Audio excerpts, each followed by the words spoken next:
Yo, what is going on, everybody? This is Beanie, and today we're going to be counting down the top 10 catchers, and oh my god, this position is a fucking dumpster fire right now. It is awful. There are like 3 catchers in the game, or maybe 4 if you count like duplicates or whatever, that are really worth having, and the rest of them are just like, well, fuck it, I have to have a catcher.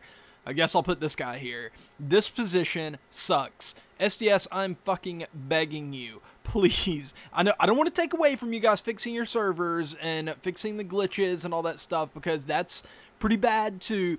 But please release a few usable catchers, please, because this position right now is awful. Ugh. Coming in at number 10 is the 80 overall Evan Gattis, because why not? You know, fuck it. Nah, I mean, this card is a good hitter. He's an okay hitter. You know, he has a lot of power versus righties.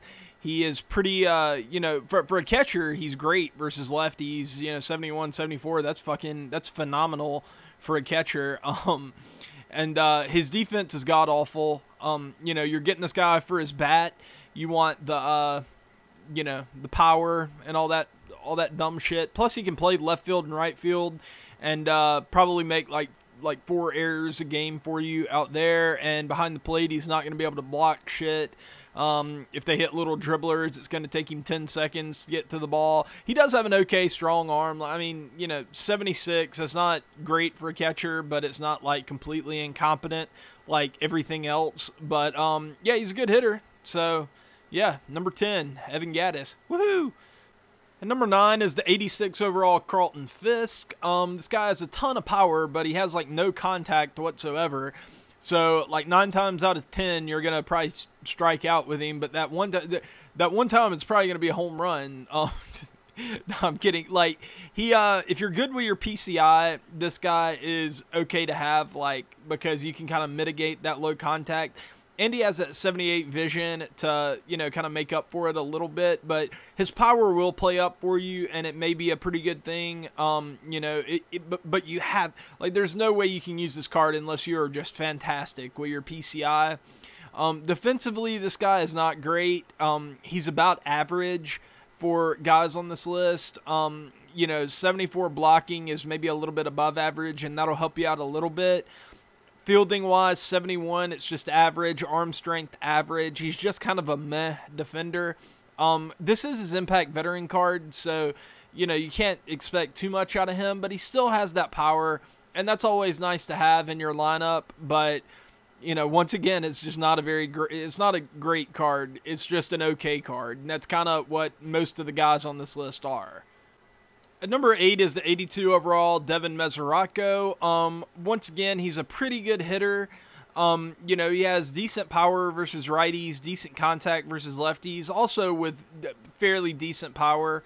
And, you know, he plays up a lot with inside edge. So against righties right now, he's... Oh, shit, excuse me. Against righties right now, he is, what is that, 57, 76, which is... like I said, for a catcher, it's definitely above average. So you're not going to be in a bad spot against either lefties or righties. Defensively, he's, you know, once again, he's just kind of average with below average fielding. But he has good, like, decent blocking, a little bit above average blocking, arm strength that's kind of comparable to Evan Gattis. So you're going to be able to throw a few runners out, but not a ton. He's, once again, he's just kind of meh defensively, and catcher defense this year, it does matter. Unlike the past few years where I don't think it mattered as much, this year it does matter. So he's going to be okay for you defensively, but really he's just going to be a solid right-handed bat in your lineup. At number 7, we have another Cincinnati Red, and that is the 87 overall Johnny Bench. And this guy is kind of interesting. Offensively, against righties, he is a little below average, but just slightly. 67, 67 with 74 vision. Against lefties, he has very, very little power, but he has good contact and mixed with that decent vision. You know, he's going to be able to, you know, hit a few singles for you and do all that stuff. And against righties, he's not going to be getting as many base hits, but he will hit a few more home runs. So it's kind of an interesting split there. offensively for the Johnny Bench, but defensively he's fantastic. Defensively, I mean, if you get this card, you're getting him to provide average offense, just kind of okay offense, and great defense. He has great arm strength, can throw out a lot of runners. He has very good blocking, not going to be a lot of pass balls. He has good fielding. He's going to be able to get out from behind the plate and field the bunt, field the dribbler, stuff like that. This guy has really good defense, and that's really what you're getting him for. I really hope they release a better version of this card, though, because I've always thought Johnny Bench was kind of undersold with his attributes the past few years. So I hope he gets a 99 overall with really great hitting, with power, and really good defense, because he's a guy that deserves it. He was a great ball player. At number 6, we have the 84 overall Yadier Molina, and once again, this guy is kind of a defensive play. Defensively, he's great. He has phenomenal fielding, very good blocking, and very, very good arm strength. He's going to be able to throw out a lot of guys, and I don't think arm accuracy and reaction are as important for a catcher, especially this year with the new interfaces and everything. So I think with the stuff that matters, this guy is probably one of the best defenders in the game, maybe the best. I think that bench gives him a pretty good run for his money, though. Offensively, he's a guy that is not going to strike out a lot for you. He has good vision, good contact, not a lot of power, though. He's not going to be a power threat.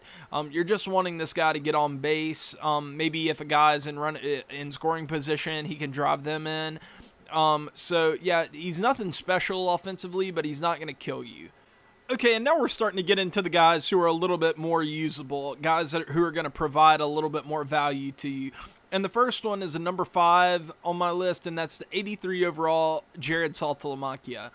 And he is a budget beast. I think you get him through the captain's store, and he is definitely a guy that's going to help out your team a good bit. He's a switch hitter, but he's pretty much useless against left-handed pitching. You're only going to want to use this guy against righties, where he has 78 contact with 86 power. He's going to be very, very good against righties for a catcher anyway.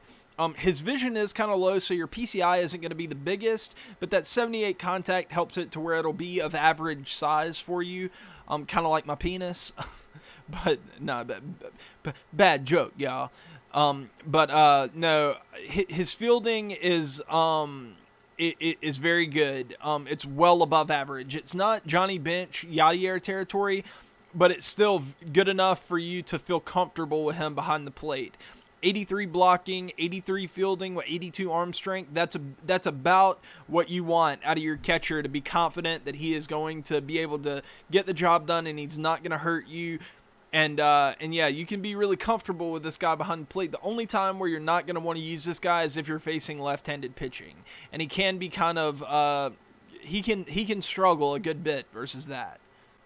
At 84, we have a guy that everybody kind of knows about. It's the 84 overall Gary Sanchez, and this card is great, but it is kind of telling to have a silver in your top 4 on a positional list. Like, that just goes to show you how terrible catcher is this year. But this guy is a good card. He has great power. His contact is enough to get it done. Even versus lefties, he's okay. He's better versus righties, though. This is a guy who anytime I see him in Battle Royale, I always pick him up. Defensively, he is just slightly above average.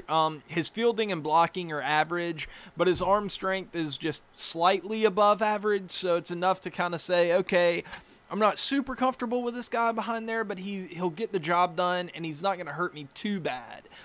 He might just, he may make a mistake here or there, but his power is enough to where you're willing to live with that, because he is a great hitter.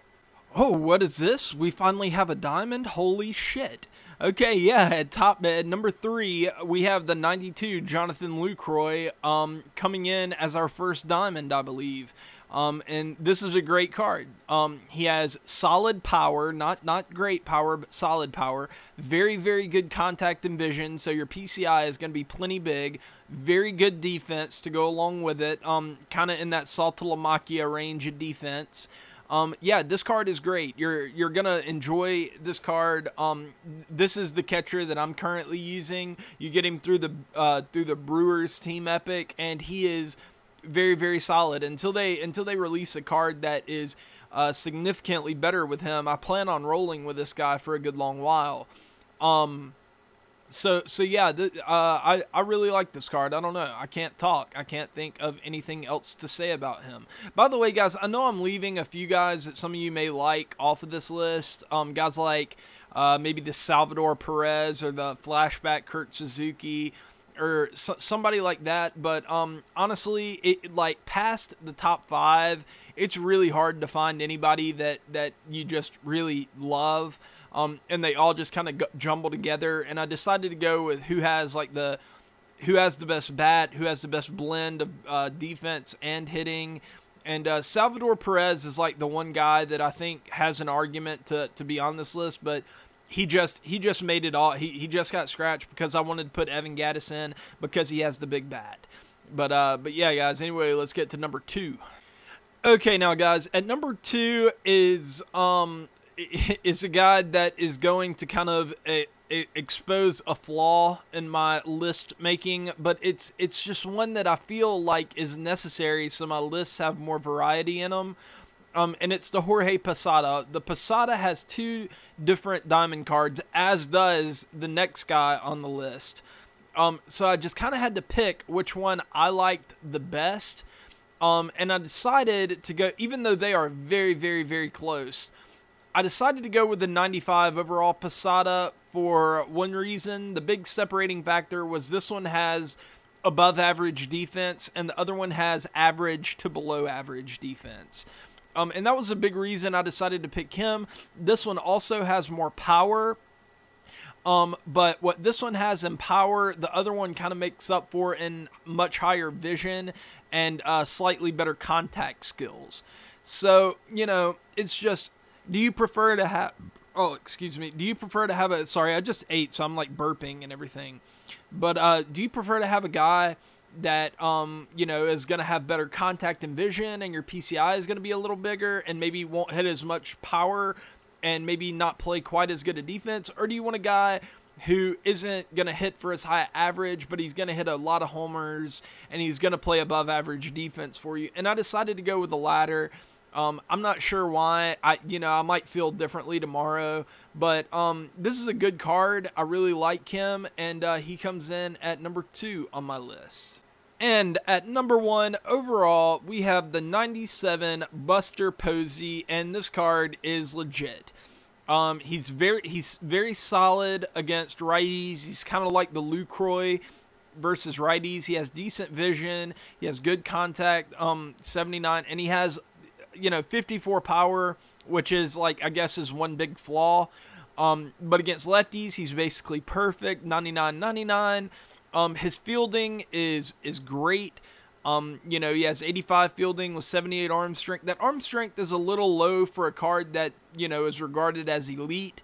But he has good blocking, so he's not going to have a lot of pass balls or anything like that. You can be very comfortable with him at the plate and on defense. In my opinion, this is the most balanced catcher in the game. So yeah, he gets the nod for the number 1 overall, although I definitely could see arguments for the Posada and maybe even for the Lucroy. I just like the fact that you're going to really be taking away the lefty with this card. Like, people are going to be pretty scared to throw a lefty against this guy. So yeah, I really like this card. He's number 1 on my list. Who is number 1 on yours? And yeah, sorry, just because of the rules that I have for this list, I had to leave like the Diamond Posey off. I had to leave the other Posada off. I had to leave the Gold Lucroy off. And that was unfortunate, but, I kind of felt like it was necessary just to have different names on the list and stuff like that. Because if I didn't, like, the top 6 would go Lucroy, Posada, Posey. Like, that's just, I don't know, that'd be kind of boring to me. But anyways, guys, that is going to do it. This is the last positional countdown episode. But I'm going to be doing some other stuff. I'm going to come out with some other top 10 lists and stuff like that. But they may be coming out a little bit less frequently. I'm not totally sure. I plan on putting out a base running tutorial later on today. I'm going to be talking about little tricks that people use whenever stealing and whenever keeping people from stealing and stuff like that. It's probably going to be kind of a short tutorial And it's going to be kind of hard to set up everything that I want to do because, I don't know, it's kind of hard to put yourself in that situation in a game where it's necessary to do those things. It just kind of happens randomly. And I don't have any footage of that like in my backlog or anything. And maybe I do. I just don't want to sift through it. But yeah, so it may not be like, you may not get many visual things, but I am going to be like playing a game and I'm going to be talking about it while I do that. So yeah, be on the lookout for that tutorial. And yeah, I will see you guys later. Peace.